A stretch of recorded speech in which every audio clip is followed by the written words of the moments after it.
नमस्कार, मैं मुस्कान Chaurasia. India insight channel में आपका स्वागत है। बढ़ते कुछ खास खबरों की ओर। कोविड-19 महामारी के बीच जेईई देने परीक्षा केंद्रों पर पहुंचे छात्रों की तस्वीरें सामने आई है। दिल्ली, उत्तर प्रदेश, कर्नाटक, गुजरात और पश्चिम बंगाल में छात्रों का तापमान नापा जा रहा है। जेईई 1 सितंबर से 6 सितंबर तक होगी। वहीं शिक्षा मंत्री रमेश पोखरियाल ने छात्रों से सरकार द्वारा जारी स्वास्थ्य दिशा निर्देश का पालन कराने को कहा है। आधिकारिक आंकड़ों के अनुसार अप्रैल से जून तिमाही में भारत के जीडीपी दर में 23% की गिरावट दर्ज की गई है। इसी दौरान कोरोना वायरस संक्रमण के प्रसार को रोकने के लिए देश भर में लॉकडाउन लगाया गया था। 1997 से 98 में जब भारत ने तिमाही आधार पर जीडीपी वृद्धि के आंकड़े जारी करना शुरू किया था, उसके बाद से यह सबसे बड़ा गिरावट है। पूर्व राष्ट्रपति प्रणब मुखर्जी के निधन के बाद प्रधानमंत्री नरेंद्र मोदी ने ट्वीट किया है, उन्होंने हमारे राष्ट्र के विकास पथ पर एक अमिट छाप छोड़ी है। पीएम ने कहा, 2014 में मैं दिल्ली में नया था। पहले दिन से मुझे श्री प्रणब मुखर्जी का मार्गदर्शन, समर्थन और आशीर्वाद मिला। मैं हमेशा उनके साथ हुई अपनी बातचीत को संजोकर रखूंगा। राष्ट्रपति रामनाथ कोविंद ने पूर्व राष्ट्रपति प्रणब मुखर्जी के निधन पर संवेदना व्यक्त करते हुए कहा है कि उनका देहावसान एक युग की समाप्ति है। राष्ट्रपति ने आगे कहा, सार्वजनिक जीवन में विराट कद हासिल करने वाले और भारत रत्न प्रणब दा ने भारत माता की सेवा एक संत की तरह की है। एक विलक्षण सपूत के जाने से समूचा राष्ट्र शोकाकुल है। दिल्ली के लोधी रोड स्थित शमशान घाट पर मंगलवार को पूरे राजकीय सम्मान के साथ पूर्व राष्ट्रपति प्रणब मुखर्जी का अंतिम संस्कार कर दिया गया, जिसका सोमवार को 84 वर्ष के उम्र में निधन हुआ था। उनके पुत्र अभिजीत मुखर्जी ने उनका अंतिम संस्कार किया। केंद्र के पूर्व राष्ट्रपति के सम्मान स्वरूप 7 दिवसीय राजकीय शोक की घोषणा की है। प्रधानमंत्री नरेंद्र मोदी द्वारा शिंजो आबे की तबीयत में जल्द सुधार की कामना करने के बाद जापान के पूर्व प्रधानमंत्री शिंजो आबे ने सोमवार को ट्वीट किया, आपके शब्दों ने मुझे गहराई तक छुआ है। प्रधानमंत्री ने लिखा था, अपने प्यारे मित्र की तबीयत के बारे में जानकर दुख हुआ। आपकी अक्लमंद लीडरशिप के कारण भारत जापान साझेदारी और मजबूत हुई है। सुप्रीम कोर्ट ने टेलीकॉम कंपनी को 1 लाख करोड़ रुपए बकाया चुकाने के लिए 20 साल देने का सरकार का प्रस्ताव अस्वीकार कर उन्हें 10 साल का समय दिया है। हालांकि कंपनियों को बकाये का 10% भुगतान 31 मार्च 2021 तक करना होगा। इस फैसले के बाद एयरटेल के शेयर 5% चढ़ गए, जबकि वोडाफोन आइडिया के शेयर 15% टूट गए। रक्षा मंत्रालय के अनुसार मेक इन इंडिया को बढ़ावा देते हुए सरकार ने 3 भारतीय कंपनियों भारत अर्थ मूवर्स लिमिटेड, टाटा पावर और L&T के साथ 6 पिनाका रॉकेट रेजिमेंट के लिए 2580 करोड़ के अनुबंधों पर दस्तखत किए हैं। इन रेजिमेंट्स में automated gun aiming and positioning system वाले 114 लॉन्चर, 45 कमांड पोस्ट और 330 वाहन शामिल हैं।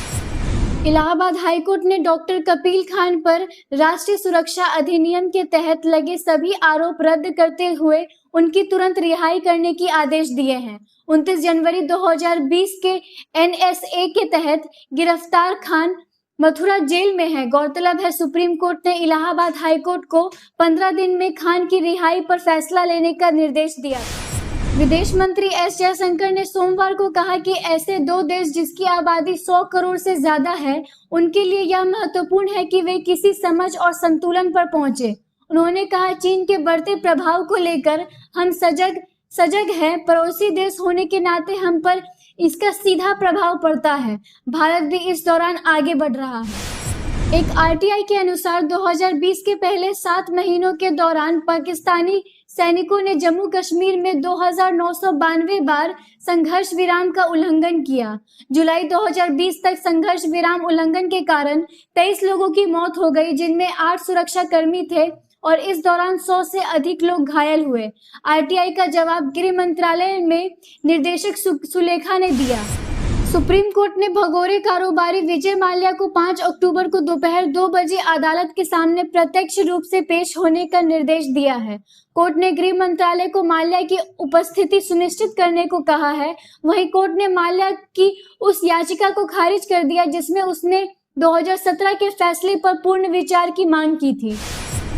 बतौर खबर एम्स से डिस्चार्ज हुए जेडीयू के पूर्व अध्यक्ष शरद यादव को मुख्यमंत्री नीतीश कुमार द्वारा एक शिष्टाचार कॉल किए जाने के बाद उनकी जेडीयू में वापसी की अटकलें हैं। हालांकि जेडीयू प्रवक्ता राजीव रंजन के मुताबिक शरद यादव समाजवादी आंदोलन के बड़े नेता हैं, लेकिन उनकी पार्टी में वापसी पर आधिकारिक तौर पर कुछ नहीं कहा जा सकता। कांग्रेस के विधान पार्षद प्रेमचंद्र मिश्रा ने मुख्यमंत्री नीतीश कुमार द्वारा लगातार किए जा रहे शिलान्यासों को हास्यास्पद बताते हुए कहा, चुनाव पूर्व होने वाले शिलान्यास जनता को सिर्फ छलने के लिए होते हैं। मिश्रा ने कहा, 10 दिनों में हजारों शिलान्यास और 500 से अधिक मनपसंद अधिकारियों का ट्रांसफर, इससे पता चलता है कि सरकार में बैठे लोगों में घबराहट है। भारत में कोरोना वायरस से ठीक हो चुके मरीजों की संख्या एक्टिव केस से करीब 20 लाख अधिक हो चुकी है। अब तक कुल 28,37,377 लोग ठीक हो चुके हैं, जबकि 7,84,541 केस एक्टिव हैं। कोविड-19 के मामलों में 68,766 की दैनिक बढ़ोतरी के साथ कुल मामले 36,87,939 हो गए हैं। देश में मृतकों की संख्या 65,433 हो गई है। रिलायंस जियो फाइबर ने 4 नए प्लान लॉन्च किए हैं। नए प्लान की शुरुआत 399 रुपए से हो रही है। इस प्लान में कंपनी 300 Mbps तक की स्पीड के साथ अनलिमिटेड डेटा ऑफर कर रही है। प्लान की खास बात है कि इसमें अनलिमिटेड वॉइस कॉलिंग और OTT एप्स का भी फ्री सब्सक्रिप्शन दिया जा रहा है। Canada private equity firm Brookfield के नेतृत्व वाले निवेशकों के समूह ने रिलायंस इंडस्ट्री से 25,215 करोड़ में रिलायंस जियो इंफ्राटेल खरीद ली है।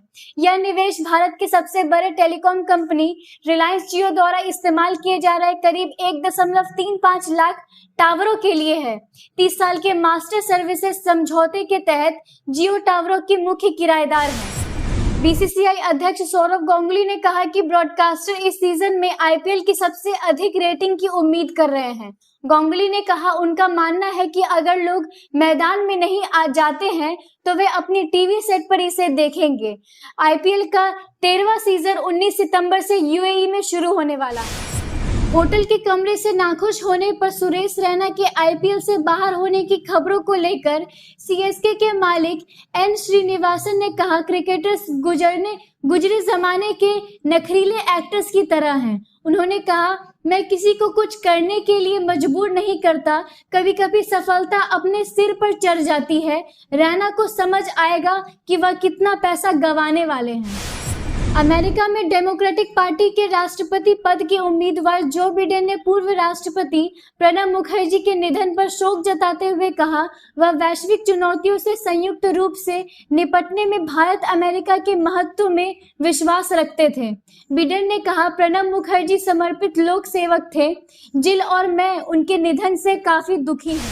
WHO के प्रमुख टेड्रोस एधेनॉम ने देशों को कोविड-19 से निपटने के लिए पाबंदियों के साथ आगे बढ़ने की सलाह देते हुए कहा, बिना नियंत्रण के सब कुछ खोलना आपदा को दावत देना है। उन्होंने कहा, हम बच्चों को स्कूल, लोगों को दफ्तरों में लौटते देखना चाहते हैं, लेकिन सुरक्षित ढंग से। कोई देश नहीं कह सकता कि महामारी खत्म हो गई। आखिर में आज का इतिहास। आज ही के दिन 1933 में हिंदी के मशहूर कवि दुष्यंत कुमार का जन्म उत्तर प्रदेश के बिजनौर शहर में हुआ था। आज के लिए बस इतना ही। इसी के साथ मेरे वीडियो को लाइक और शेयर कर मेरे चैनल को सब्सक्राइब जरूर करें। जय हिंद।